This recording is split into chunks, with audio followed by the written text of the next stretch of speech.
சூதாட்டத்துக்கு, இந்த சீட்டுக்கு, லாட்டரி சீட்டு, இந்த ஒரு ரேஸு, பந்தயம் இந்த மாரி விஷயங்கள் ஏதாவது தேவையா உங்களுக்கு? யாருமே வேணாமா? சரி.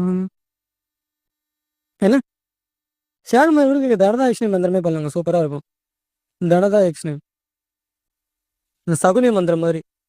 தாயக்கட்ட யூஸ் பண்றது, இந்த சீட்டுக்கு அந்த மாரி விஷயங்கள் யூஸ் ஆகும். இந்த ஃபாரின்ல இந்த கேஷினோன்னு சொல்லி இந்த நம்பர் வரதா இருக்கும். அந்த நம்பர நம்ம நெனச்ச நம்பர அவங்க விழ வைக்கணும். விழ வச்சோம் அப்டின்னா, அவங்களுக்கு அந்த கோடிக்கணக்குல பணம் வரும். அந்த மாரி சில விஷயங்களுக்கு நீங்க இந்த மந்திரத்த யூஸ் பண்ணிக்கலாம். என் ஸ்டைல்லயா? எழுதிக்கங்க. மந்திரம் வேணா சொல்றேன் எழுதிக்கங்க. ஓம் மாதங்கி, மாதங்கி, மாதங்கி, வைரவி. வா போட்டு ஈ போடணும். வைரவி, மகாகாளி, உருளம்மா, பேரளம்மா, உருளம்மா. இந்த சீட்டு இந்த